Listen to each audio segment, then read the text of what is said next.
जय श्री हरि विष्णु जी। नमस्कार दोस्तों, आपका स्वागत है आपके अपने चैनल भक्ति अमृत रस में। वैशाख मास, जिसे धर्म और पुण्य का सबसे श्रेष्ठ समय माना गया है, इस पावन मास में की गई पूजा और कथा श्रवण से अनगिनत फल प्राप्त होते हैं। आज हम आपके लिए लेकर आए हैं वैशाख मास कथा अध्याय 8, जो आपके जीवन के सभी दुखों को दूर करने और सुख समृद्धि देने वाली है। भगवान विष्णु जी की कृपा पाने के लिए इस कथा को अंत तक जरूर सुने और सच्चे मन से श्रद्धा रखें। तो आइए शुरू करते हैं।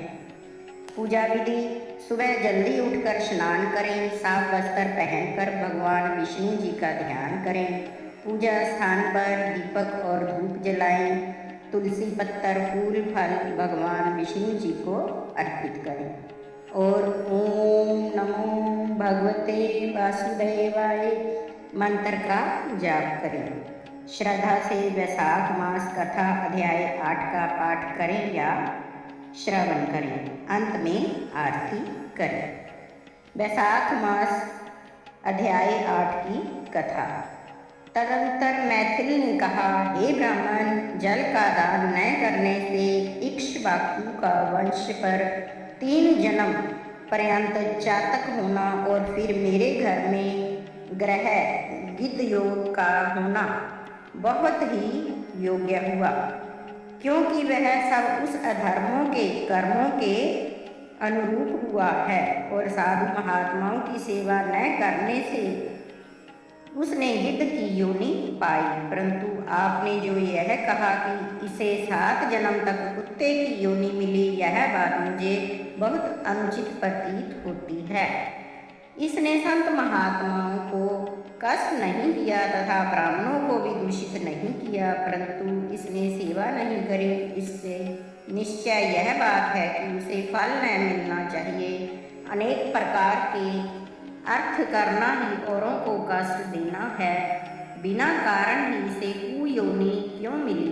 हे विप्रवर, मैं आपका प्यारा शिष्य हूँ, मेरे इस संशय को आप दूर कर दीजिए। राजा ने इस प्रश्न को सुनकर कहा, यशस्वी श्रुतदेव धन्य धन्य कहकर कहने को उद्यत हुए।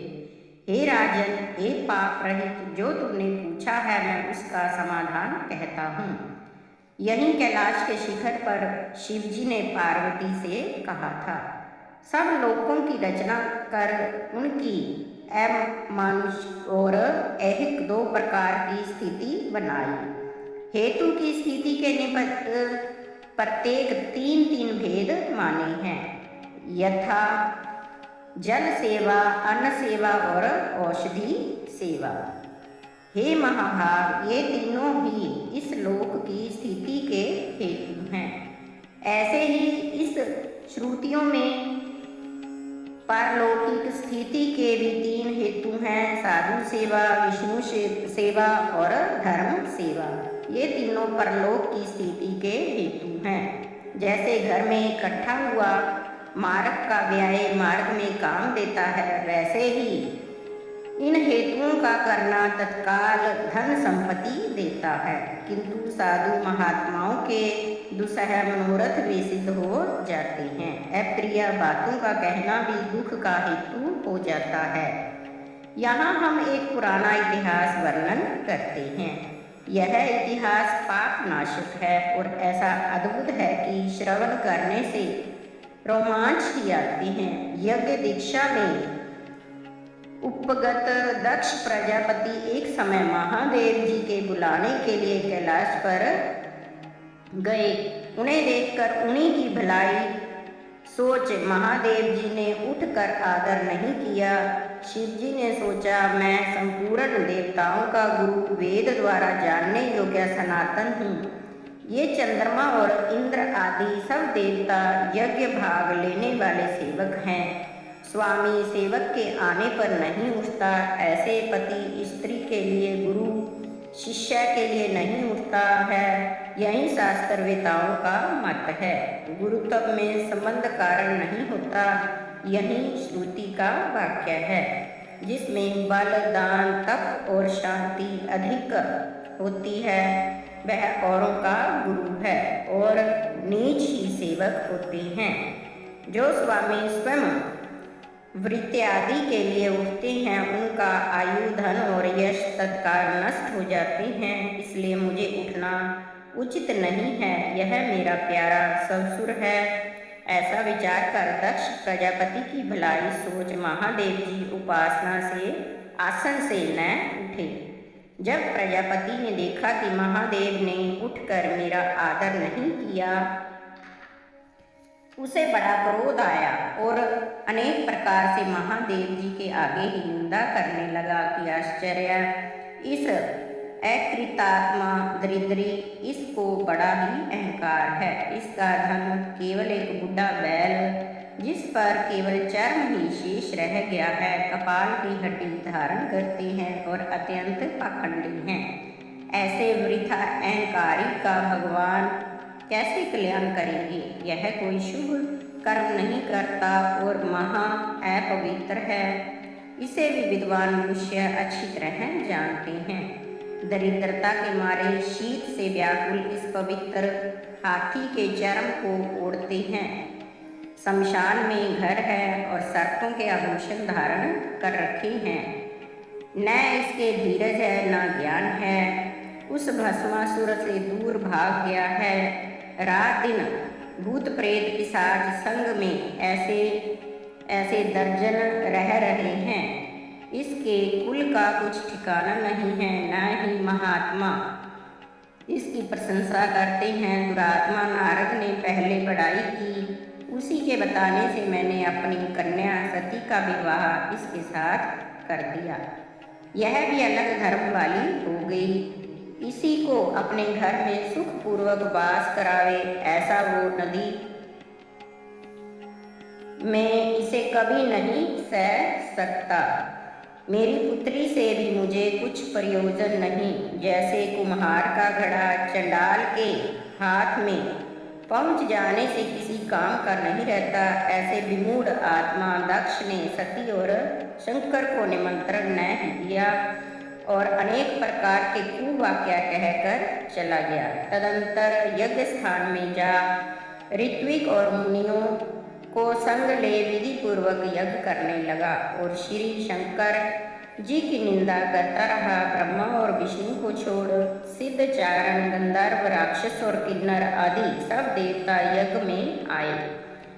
तब सती को बड़ी इच्छा हुई कि किसी प्रकार से यज्ञ का उत्सव देखूं और अपने कुटुंबियों से मिलूं। स्त्रियां स्वभाव से चंचल होती हैं। महादेव जी ने कहा कि तुम मत जाओ, परंतु उसने एक न मानी और जाने की मन में ठान ली। महादेव जी बोले, हे वर वर्णिनी, सभा में बैठकर मेरी सदा निंदा करते हैं, जो तुमसे न सही जाएगी। तुम निश्चय शरीर त्याग दोगी। मैंने भी घर की इच्छा से असह्य सहन किया है, ऐसा तुमसे न हो सकेगा। अतएव तुम अपने पिता के घर मत जाओ। मुझे ज्ञात होता है कि वहाँ जाने से उसका कल्याण नहीं। इस प्रकार समझाने पर भी सती न रुकी और अकेली घर से निकलकर पैदल चल दी। तब नंदी ने चुपचाप सती को अपने पीठ पर बिठा लिया और करोड़ों भूत आदि महादेव जी के गण पीछे हो लिए और यज्ञशाला में जाकर प्रथम महल के भीतर गई। परंतु जब उससे कोई न बोला तब वह प्रबंधित होकर वहां से चली गई और महादेव जी को स्मरण कर वहां गई जहां यज्ञ हो रहा था। दक्ष प्रजापति और सब सभा के लोग सती को देखकर चुपचाप रहे, कुछ न बोले।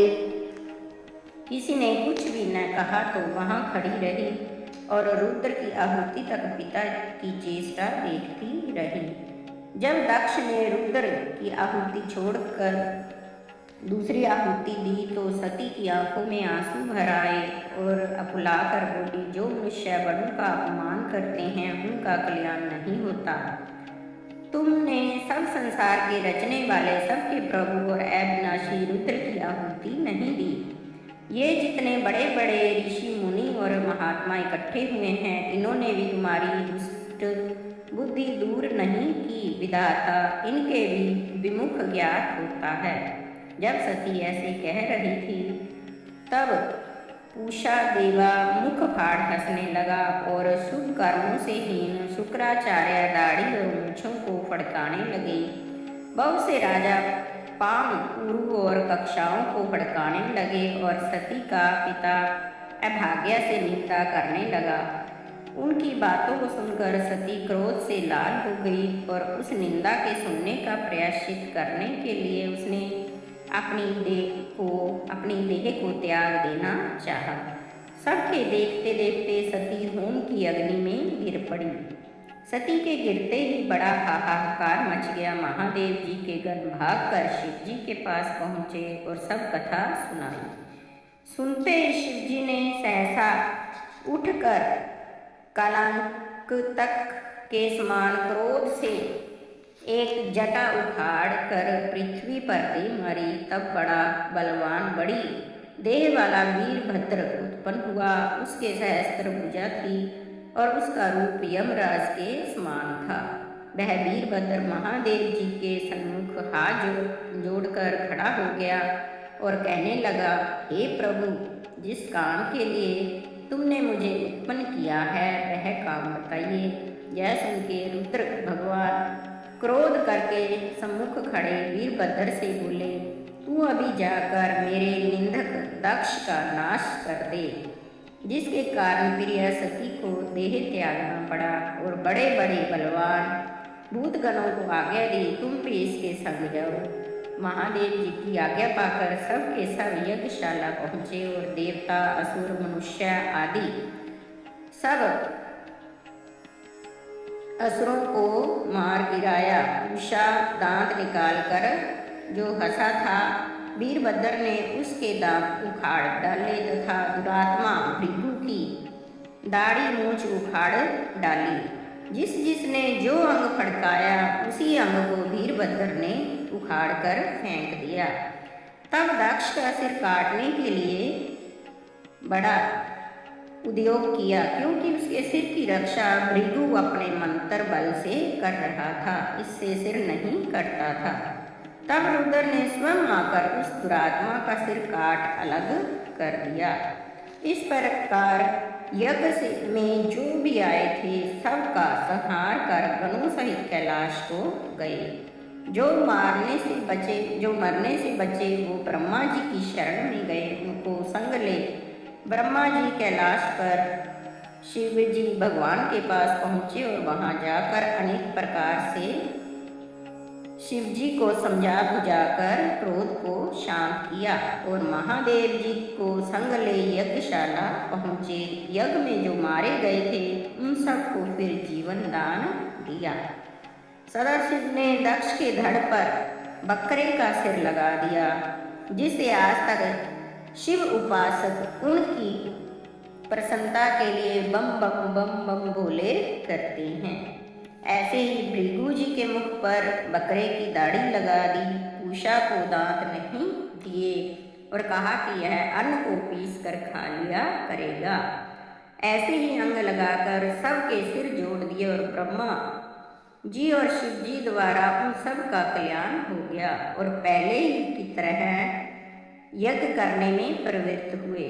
यज्ञ को पूरा कराकर सब देवता अपने अपने स्थानों को चले गए और तपस्वियों में श्रेष्ठ शिव जी ने नैष्ठिक ब्रह्मचार्य व्रत धारण करके गंगा तट पर पुनाग वृक्ष के नीचे तप करने लगे। अब दक्ष की पुत्री पवित्रा सती ने जो अपना देह त्याग दिया था, उसने हिमाचल के घर उसकी स्त्री मेनका में जन्म लिया और उसी के घर में उसका पालन पोषण होने लगा। इतने में ही तारकासुर नामक एक महाराक्षस उत्पन्न हुआ।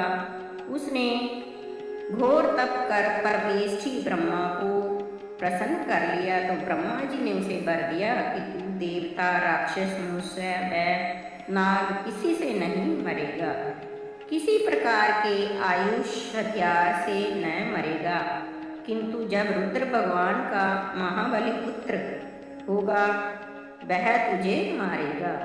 लोक पिता मह ब्रह्मा ने यह उसे ऐसा वर दिया तो सोचा कि महादेव जी के स्त्री ही नहीं है, उनका पुत्र मुझे कैसे मारेगा। ऐसा सोच राक्षस बोला, तथा स्तु वर पाकर तारक अपने घर जा सबको सताने लगा। उसने सब देवताओं को अपना दास बना लिया और उनकी स्त्री अपने घर में दासी बनाकर बुहारी देने लगा दी। जब उसने देवताओं को बहुत सताया तो वे ब्रह्मा जी की शरण में गए। उनके दुख को सुनकर ब्रह्मा जी बोले, हे देवताओं, वर देते समय मैंने कहा था शिव जी के पुत्र बिना तेरा कोई वध नहीं कर सकेगा, इसलिए बिना शिव जी के पुत्र उसका वध असंभव है। एक उपाय करो। रुद्र भगवान की पत्नी सती ने पहले अपने पिता के यज्ञ में अपना शरीर त्याग दिया था। अब उसने हिमाचल के घर जन्म ले लिया है और पार्वती उसका नाम है। किंतु रुद्र भगवान हिमाचल के शिखर पर घोर तप कर रहे हैं। किसी तरह लोकेश्वर भगवान रुद्र से पार्वती का पानी ग्रहण कराना चाहिए। तब सब देवता इंद्र के संग अमरावती में गए और वहाँ गुरु बृहस्पति जी से सलाह मिलाई। तब इंद्र ने अपने कार्य की सिद्धि के लिए निमित्त नारद और कामदेव को बुलाया। जब वे दोनों आए तब इंद्र यह कहने लगा, हे नारद, तुम हिमाचल के घर जाकर यह समझाओ कि पूर्व जन्म में दक्ष की पुत्री और शंकर की पत्नी ही तेरी पुत्री हुई है। दक्ष की कन्या के वियोग से महादेव जी तेरे शिखर पर तप कर रहे हैं, अतः उनकी सेवा के लिए उनकी प्रिय पत्नी को नियुक्त कर।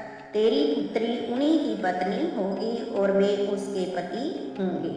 इंद्र की आज्ञा पाकर नारद जी उसकी बात सुनकर जैसे कहा था वैसे ही करने लगे। फिर कामदेव से इंद्र ने कहा, सब देवताओं तथा महादेव जी के हित के लिए बसंत ऋतु को संग लेकर तू रुद्र भगवान के तपोवन में जा। वहाँ तू चारों ओर मनोहर बसंत ऋतु का विस्तार कर और जब पार्वती जी महादेव जी के पास पहुँच जाए तब धनुष पर बाण चढ़ाकर ऐसा मार कि महादेव जी मोहित हो जाए। उनका संगम होने पर सब कार्य अवश्य पूरा हो जाएगा।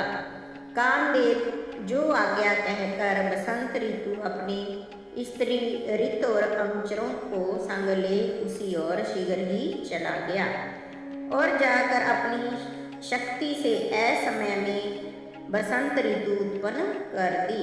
चारों ओर वन की शोभा अपूर्व हो गई। शीतल मंद सुगंधित वायु चलने लगी।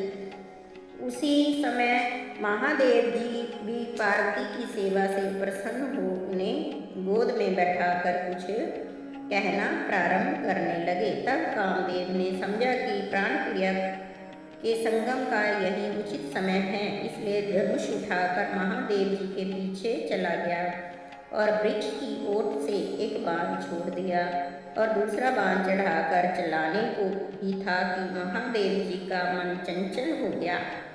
वे सोचने लगे कि मेरा मन तो कभी चलाए बाण होता ही नहीं था, ऐसा विकार युक्त किसने कर दिया। ऐसे चिंता में व्याकुल होकर भगवान इधर उधर देखने लगे।